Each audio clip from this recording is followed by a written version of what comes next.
back to the Relicy channel. I'm Ryan, back with a review this time, not so much a reaction. Um, this is actually a book that I wouldn't say I just finished it. I finished it maybe a few weeks ago, but I recently just ran through it again, just to sort of remember and do a quick review on it. Um, definitely a. I listened to the audiobook, so this is just a snip of like the Kindle, but I have Audible. And on my way to work, I just listened to the audiobook. And I'll give it a 10 out of 10. Like I don't like to be that guy, to you know, kind of be caught up in a moment and say like, hey, this is just a perfect book. But I'll just start off by saying that before I read it, actually my brother told me about it, and I've seen it.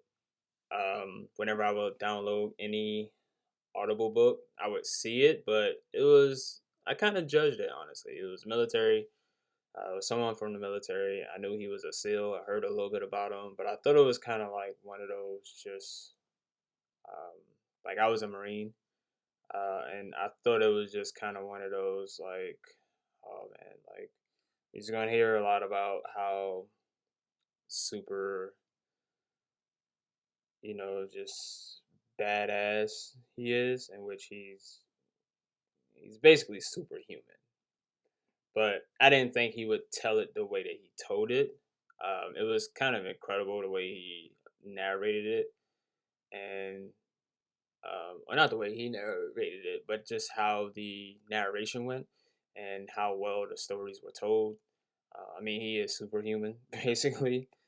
He's just on another level, man. Just the way his mind thinks.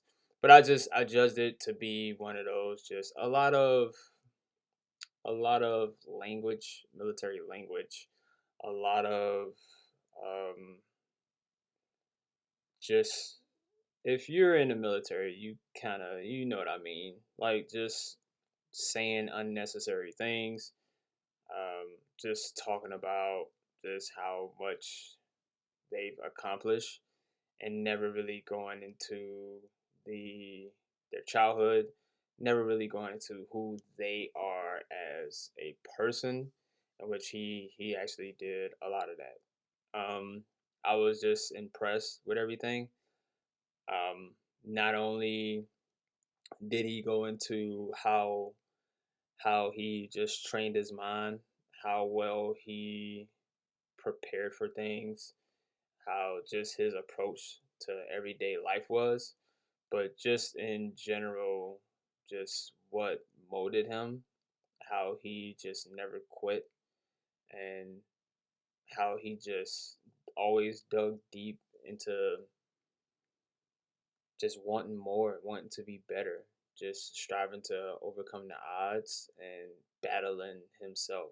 So definitely to me it was a 10 out of 10. But I'm gonna start with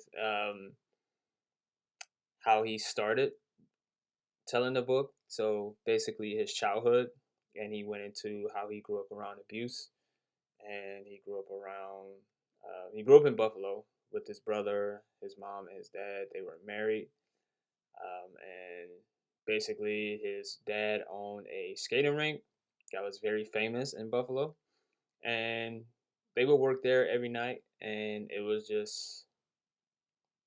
kind of hell, right? I think he grew up in the '80s, I want to say, but it was hell. He grew up around a lot of abuse, a lot of emotional abuse, definitely, definitely a lot of physical abuse, which I'll get back to that in a little bit. Grew up around a lot of physical abuse. Talked about the way his mom got beat, um, how he was the one that would stand up to his father, or kind of like talk back or say things about his father, um, to him, or kind of like respond and rebuttal to his father, kind of like his mother, and how he just witnessed his mother go through the things she went through with his father, and the way, yeah, just the physical, the emotional abuse. He told a story about how he came back home one day, and his dad was asleep because they worked night shift, and he worked, and his dad slept all day. So he left the house and he came back home through the garage. And as soon as he came back in the house, his dad had a gun pointed at him, and he knew who he was, and he was just kind of just kept the gun at him. It wasn't like, oh man, sorry. It was just kind of like I could have killed you. Which is crazy. Which is just no kid should be experiencing anything like that from anyone, let alone their father. So that was something that was just mind blowing.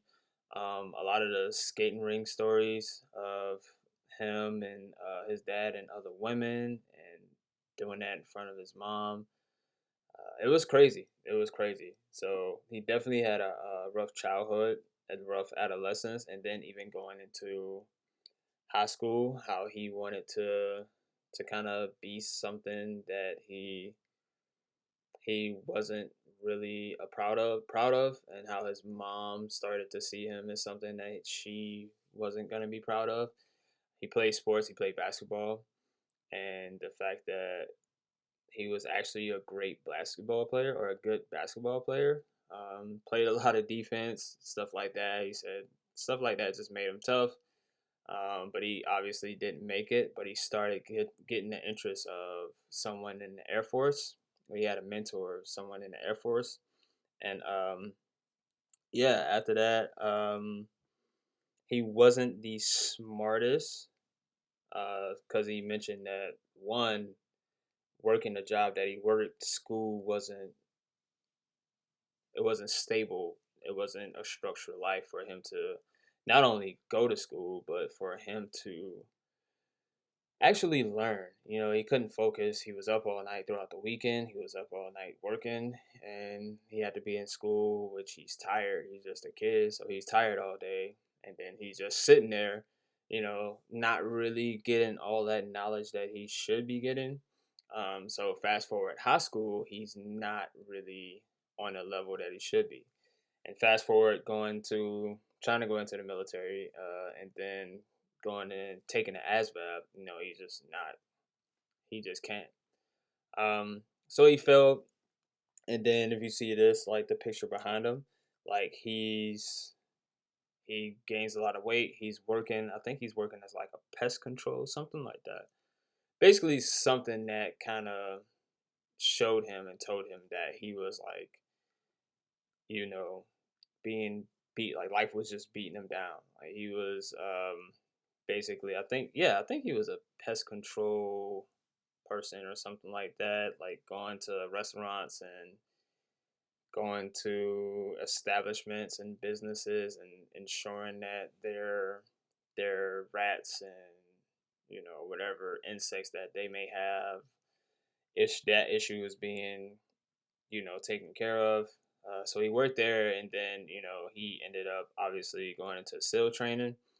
Talked about a lot of the stories and how being a SEAL, which me being a Marine, right? A lot of people are like, "Oh man, you were a Marine," and they're just like, "Yeah, but trust me, bro. Like I was nowhere near what these dudes are." Like there's people in the military that are just like David Goggins. Like there's other people that are just superhuman in the military. You know what I'm saying? I was just somebody that was in the military. Um, it did, like, I worked hard and got out of it, and yeah, I'm here now. But anyway, like, um, he just talked about just being in the SEALs and a lot of the stories and how he just overcame going through like Hell Week and how bad Hell Week was and how it'll make you, how it'll break you, how the toughest person, the physically toughest person, would just quit, and how sometimes the scrawniest person would, make it.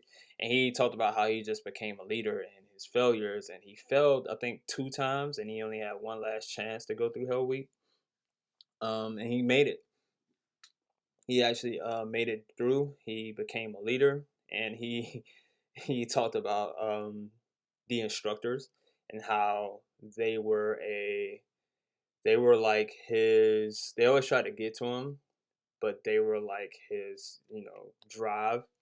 They were his motivation, and how they would motivate him because he wanted to show them like you can't break me. Hence the name of the book, right? Not only that's not the reason why he named the book, but that's one of the reasons why he named it. Like you can't break me. You're not gonna break me. I'm gonna always push my team. I'm gonna be the leader of my team, and I'm gonna always push myself, and I'm gonna be great. He also talked about, which was very, after that, he talked about just being and working after becoming a SEAL, just being out in the fleet, and then going on deployments and stuff like that, and working with like being with Michael Murphy. Um, I don't remember some of the names. I don't want to mess their names up. But basically, they were on like Lone Survivor. Sorry, y'all. But yeah, like he talked about how he met these people, how he worked with them, and how he would have stories about them, and how like just cool that they were and stuff like that. But Chris Kyle definitely. Pretty sure it was Michael Murphy, but yeah, definitely Chris Kyle. I think Mark Luttrell, and I think he had a brother. But they talked about, yeah, he talked about those experiences, and then how I think one time where he went to like a certain group of SEALs, and how after like Hell Week and after going through the training, he was kind of disappointed in them, and he felt like an outball, an outcast, or an oddball, an outcast, and the fact that they didn't, um, like he would just push him even after that, and he felt like a lot of people got comfortable. A lot of people just wanted to eat. A lot of people didn't want to work out the same. A lot of people just didn't want to push themselves, which kind of forced him to go to Ranger School and just continue to push yourself. Like just master your mind and defy the odds. Just kind of like, okay, I want something different. I already did that challenge. I want to challenge myself again and just push and push and push himself, which was just really really cool. So he was in that phase, and then after that, he talked about like nearing retirement. I know I'm skipping over like a whole lot, y'all. Forgive me, please. But he talked about like nearing retirement and just what he want to do, um, in which he started becoming this crazy marathon runner in certain like races. Oh, sorry, I got I ain't even gonna kill it. I ain't gonna kill the story that like blew me away about how one of the stories when he was going through Hell Week the last time in Hell Week, but I ain't gonna kill it. But I ain't gonna ruin it. But yeah, yeah, how he became just a marathon runner to raise money. He did the ultimate. He did the pull up challenge, and how like his hands were just like bleeding, and yeah, yeah. So if you don't know, he definitely broke the record for the most pull ups in doing the most pull ups within 24 hours. I think. Look up David Goggins pull up challenge. Y'all, I didn't. I wanted to remember this because I read the book, I listened to it, so I didn't want to do like a. I didn't really want to take notes on it. I just wanted to read it um and definitely just give y'all like what I remember, just kind of like a raw review and a raw reaction. So he did 4,030 pull-ups in 17 hours and 16 minutes, which is just yeah, just nuts. All right, it's crazy, bro. It's just crazy. So it was stuff like that. Like I said, he had a story in story in SEALs training, his last Hell Week, which blew me away, and um, that I'm gonna segue that into the last part of the book where his body completely shut down, and I didn't even know that this can happen, but his body shut down and he couldn't move. He was in so much pain, and it was because this dude pushed his body so hard that it was his. I think his heart was closing, or his blood flow was being restricted. His muscles were being very, very, very restricted and closed in, mainly because the dude never stretched. Like, the guy never stretched. Do you know how hard you have to work? Do you know how much physical torment you have to put your body? And not torment in a bad way. It's well, in that case, it was a bad way, but it was mainly a good way because he was mentally, psychologically, and physically just superb. You know, but he just put his body through so much stress. I'll say that. Yeah, he put his body through so much physical stress that it shut down, and it was because he didn't stretch. But before that, he was just reflecting on life. He was talking about how he was forgiving he came to like forgive his brother about like how he looked at his dad. He forgave his dad, and he started mentally like overcoming just a lot of mental challenges, not just physically though. And it leads me to it led me to my conclusion of the book of the fact that he was so part of the reason. I'm not gonna take anything away from a guy like anything. Like I will never take anything away from a guy like David Goggins. He's amazing. He's not real, bro. He's superhuman, and I just appreciate the fact that he is who he is and he told this story. However, I think part of the reason why he was just so physically pushed because he was so emotionally numb. Just from seeing abuse, the type of abuse that he's seen. I won't tell another story that he mentioned about his father and his mom, but yeah, just going through the type of childhood that he had. I think that's part of the reason why.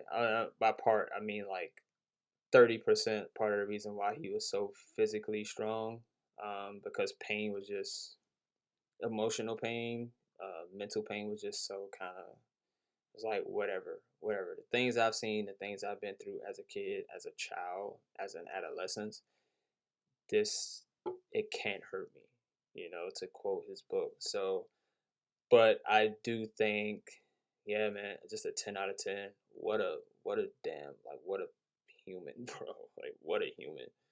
And I just appreciate David Goggins for this book. Thank you, man. Obviously, you won't see this, but hey, check it out, man. Check it out. Read it. Listen to it. Um, it's definitely. I wouldn't even say motivation, but it's something that it'll make you change your habits. It'll make you look at how you approach the things you say. This things you say you love and the things you say you want to be, things you say you want to do, you'll approach it different. You'll push yourself different. So I definitely appreciate David Goggins for this. I appreciate the narrator. I forgot who it was. And just again, thanks, David Goggins. 10 out of 10. Great read or great listen. And yeah. Hey, if y'all want to hear more book reviews, if y'all want to check out my music reactions that I did. Also check out my last book review, which was actually one of my first reviews and first reactions, was um, the jeez, why can't I remember this? The Devil You Know, the Devil You Know, the Devil You Know book review. I recorded it like 2 months ago. Check that out. But like, comment, subscribe to my channel, and peace.